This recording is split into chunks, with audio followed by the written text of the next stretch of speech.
All right.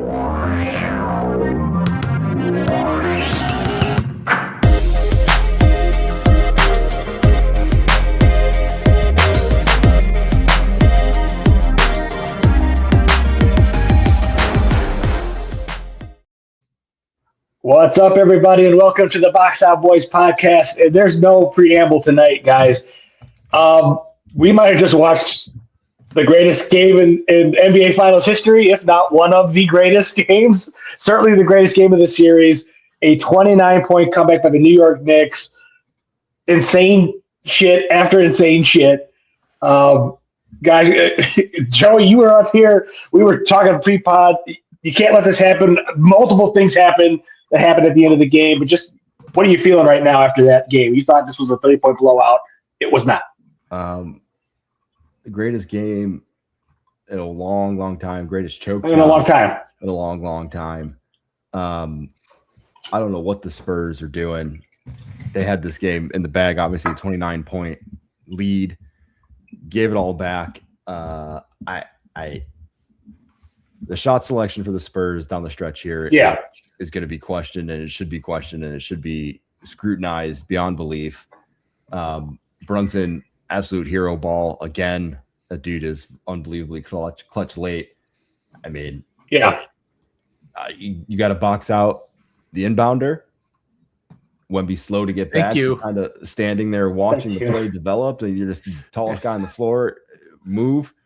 It felt like they were all watching that moment. They were all watching. They were all in awe. It was a ball watch. Yeah, it was bad. Yeah, well, Brunson misses that three. You think the game's over, and then it wasn't. Chris, you said you're running upstairs from downstairs trying to get here to make the pod. Guys, you literally just got on. Tell us what you're feeling, bro.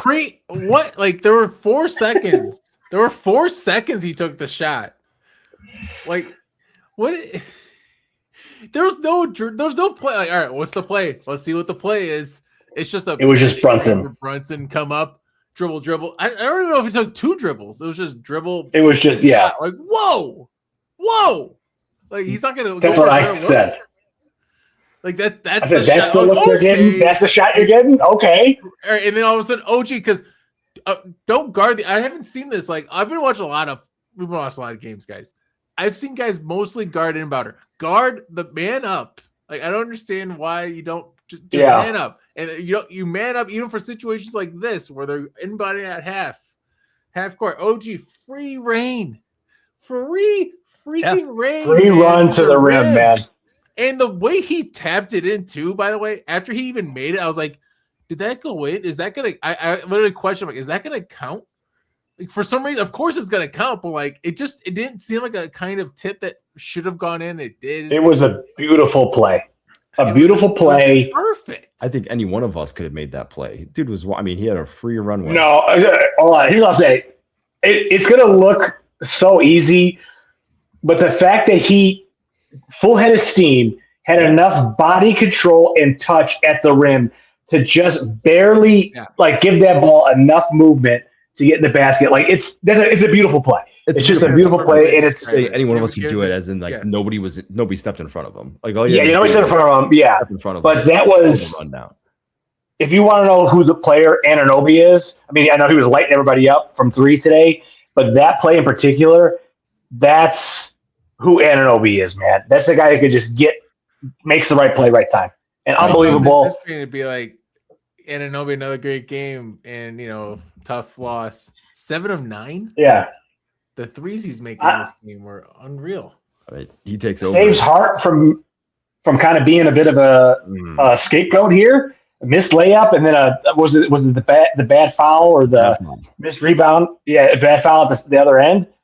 And right before the 2 free throws from Castle, who I thought maybe was going to ice it, and wasn't it.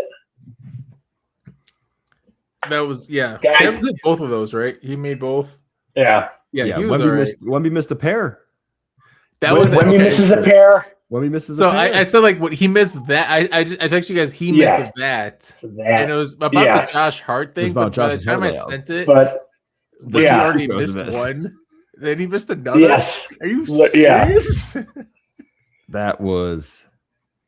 And it was so funny because Green kept Wemby 9 of 25, 36%, 2 of 8.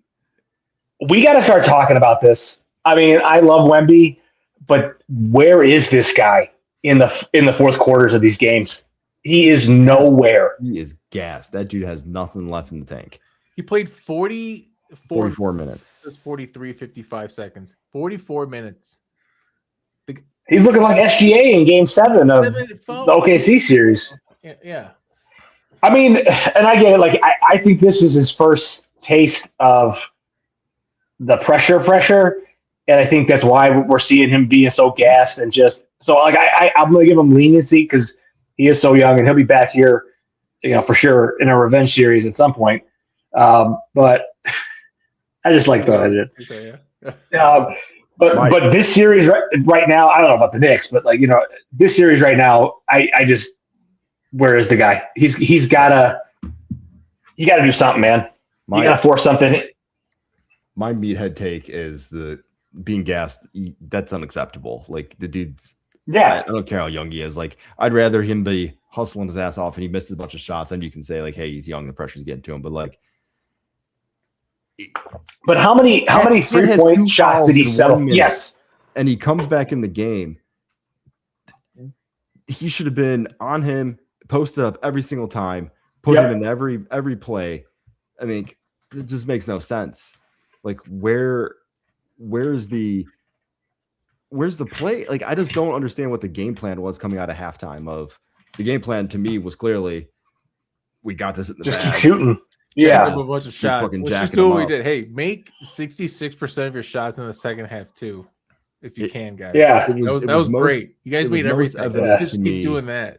That turnover they had on Brunson in the fourth quarter, right? They're up like 6 or 7 at the time. Oh yeah, yeah. They get the turnover, they come down, one pass and jack up a 3. Like, what are you like? This doesn't make any sense. It makes no sense. There was the Fox when. I think it was the turnover there with about 10 seconds left, and he comes down and tries to force the shot.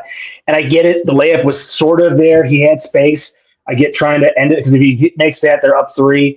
But he needs to run around. That he missed? Yeah. No. The one where he gets the steal. It might not have been Fox, but I thought it was Fox. But he gets the steal. He gets down to the basket, tries to make a layup, doesn't get it. You got to force that. Or, come around the corner there, force them to foul you, burn clock. You're up 1 with 10 seconds left. Yeah, I get it, trying to close it out, but that's a young. I mean, Fox isn't young, but that's like a young team mistake. And he makes a great play in the next play with the foul to give, makes it inbounded one more time. Of course, that didn't work out, but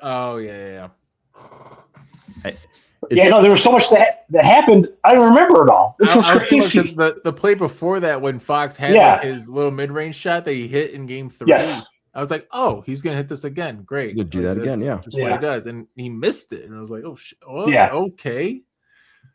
This was. Is it weird? Like the whole game, I kind of felt like, this is gonna be weird for the Knicks to come back from 17 down. I kept thinking that the entire time. It never felt like the Knicks were totally out of it. Yeah. No.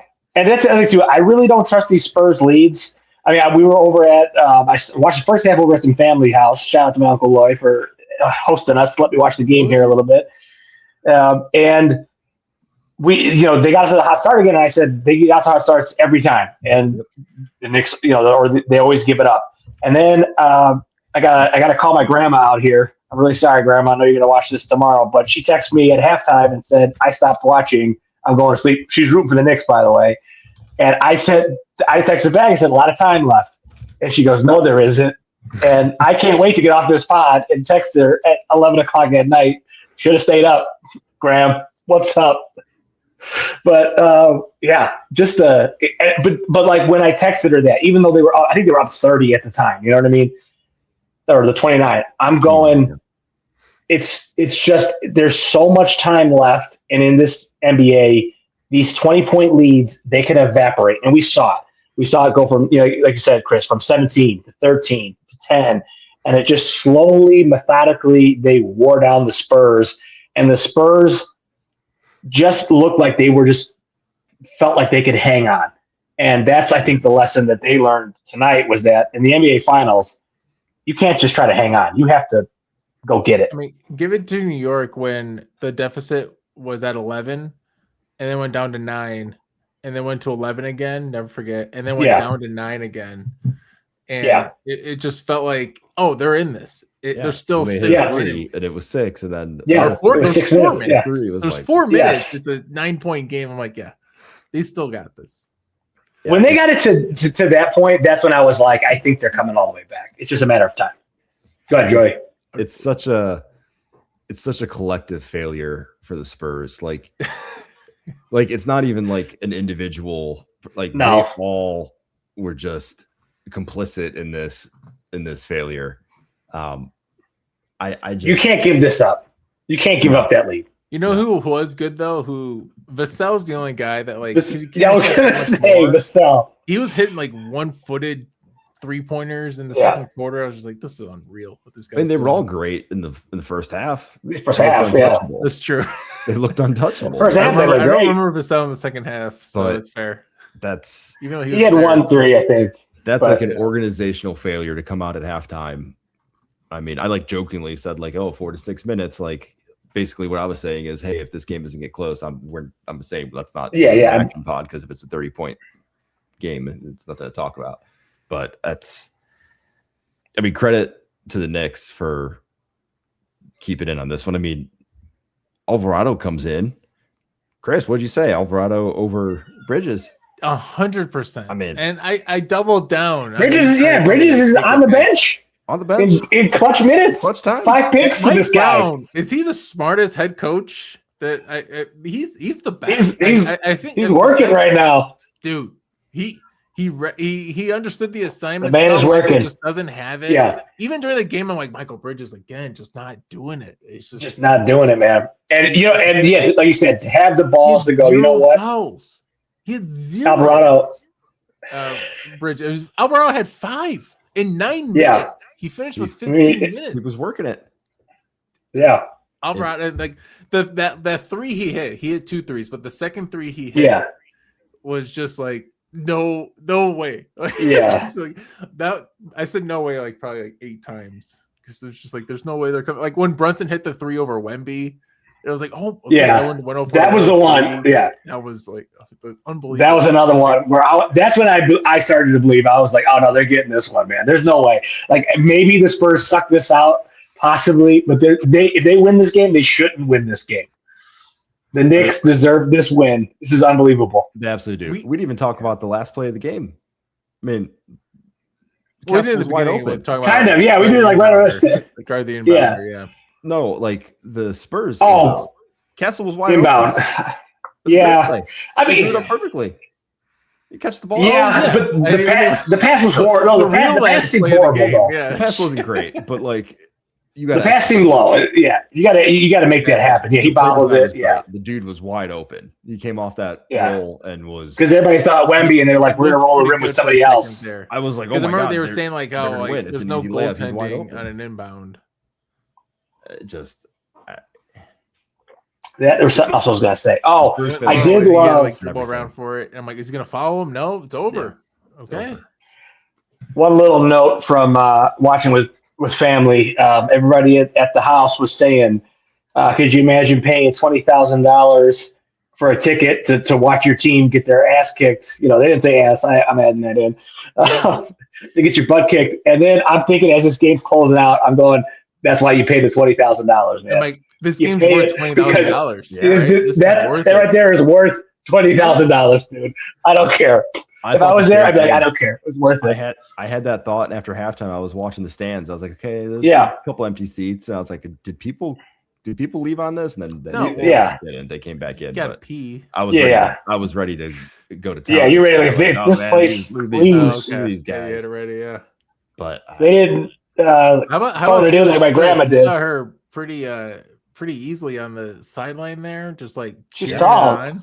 Great vibes the whole time. Yeah, as opposed to no Travis with all the sleeping we kept saying. Like it was the perfect. Perfect swing. You know, I think that kind of helped swing the game. The aura of the arena, maybe. You know, it's serious when the camera is shaking from the top when they're panning Yes. out. Yeah. and That was the yes. camera is vibrating. And even I got it's lit in that place. I have a text from Metis Michelle here. She was saying that because I shut the game off and jumped on the pod, and she said the place was going crazy and nobody was leaving. So I mean, I could leave it to New York. That place is they're gonna tear the roof off that place. Yeah, shout out Spurs fans. Like, get home safe. Yeah, honestly. You know what I'm saying? Yeah, honestly, just try to get out of there. That's the one thing I kind of want to be negative about. But it's yeah. Go ahead. It's too good to be positive. Like, let's just. Ariel, shout out Ariel Hook Porty. Yeah, that name I've never seen before. He played 3 minutes because Mitchell Robinson was too fat and out of shape to play longer. Dude, how the fuck is Mitchell Robinson?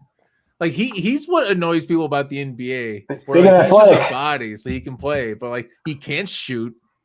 He can barely stay on the court for longer than 5 minutes at a time. Like, what is this guy doing? Like, it sucks. He played 13 minutes, 1 of 5, big body 4 from free throw. He's a big body. He had 2 blocks, a rebound, minus 14, dude. Get out of here. Wow. Like, he's gonna get a big contract this offseason. Apparently, they're talking about like the Lakers for 4 years, 65. Cool. Sounds like a Lakers player. Go there, yeah. But Mitchell Robinson, man, he's trash athlete. That kind of guy. They were down 29 points, right? 29 points, and Brunson still ends with plus 11. Wow. Hey man, Towns had a plus 17 because he was on the bench. He only played 2 minutes in the first. Yeah. Most of that's the thing though. Like, if Towns plays the first, this game's not this time. Like, I wouldn't say like it's a completely different game. It's weird. I mean, it's weird. Towns is playing himself out of the Finals MVP for sure, though. He already did. We were ready to give him to game 4. Yeah. Anunoby. Well, it's Brunson's right now because he's scored. I would say Brunson, OG or Brunson. OG get like a 0.5 each kind of thing, right? Yeah, they're ready to go. All right, guys, we'll kind of wrap it here. But what do you guys think going forward? Was this the series, Joe? You kind of mentioned it, I think, maybe before we got on pod. Yeah. This is the championship. You think this is it? You think it's 5 here for the Knicks, or do you think it's coming back to New York? I think if the Spurs won tonight, it goes the distance. I think this becomes completely different. Spurs carry all the momentum. They get one back at home, and then it's back and forth. With this one, I mean, Chris? The wind is gone. Like, it's this is 2 massive choke jobs. This is the biggest choke we might see in the NBA in our lifetimes. It's bad. It's over. It might be. It's the greatest comeback in the finals history. It's over. Knicks in 6. I'm still saying it. Knicks in 6. You're still there. I like how they still seem loose. I'm interested to see how they feel. How if they're still going shopping. In between games. Yeah, still painting trees in Central Park. I had like 14 bags. I won't say the name of the players. Kurt Goldsberry, cool. Yeah. But they were loose, so it was great. Good for them. Are they still going to be loose going into Game 5? I expect them. I expect the Spurs to win Game 5 because each game has been close. The Knicks haven't been blowouts. That's what I will say. I was getting prepared to argue that the Spurs would have been worse for the Spurs to win this game almost because the Knicks already felt like they had won, making the comeback. And if they lost, it was like, it's a respectable loss. It's 2-2. And then the Knicks. We're coming back. Yeah. And but they won it. So I'm like, I don't know. I still think Knicks in 6. So that's my original plan. Stick with it. Why not? Stick with it. I don't think the series is over. I know tonight stings. Tonight sucks. But if you're a Spurs fan, you got to go, hey, that was 3 winnable games in a row for us. And we choked away 2 of them. And if we don't, we win this series. We're up 3-1 in this series. This is a very different series. Again, would have, should have, could have are a lot of things. I think this is going 6 or 7 games. I would not be surprised at all if we go back to San Antonio for Game 7, and we're having. It's possible. It's possible. It's possible. Yeah. I don't think it's likely, but it's possible. Too much. I think this maybe. Yeah, this maybe seals a game that we're not getting a Game 6 or a Game 7. Might not be getting a Game 6 either. But I think there's something left in the tank for the Spurs. We'll see, but tough loss. Anything else tonight, boys? Unbelievable. Trade the whole team, fire the coach. It's unacceptable. Wow.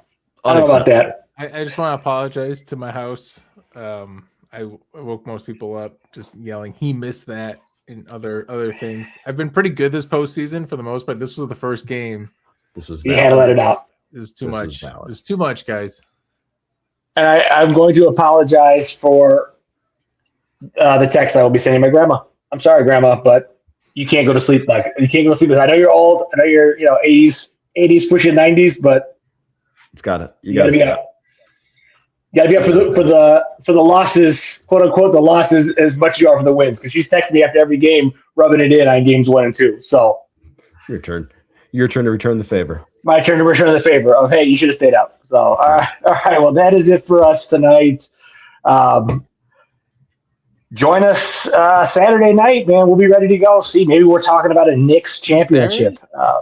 Saturday night is game 5. No, it's Saturday. It should be 2 days. I felt like too. This was Chris's season game. This might be the first time Breen sort of broke character a little bit there. I don't know if you guys were noticing there. I felt like he was caught up in the moment of the fandom of New York. Some things on Breen, yeah. I forgot about what I was going to want to say about that. I agree with what you were saying. I forgot exactly why though, but yeah. There were some moments there where I was like, he's loving this. So I'm happy for him. I would love to hear a double bang at some point in the series. So all right, without any further, follow us on the socials, Spotify, Apple Podcasts, YouTube, TikTok, all that stuff. Join us next Saturday. Until then, box out.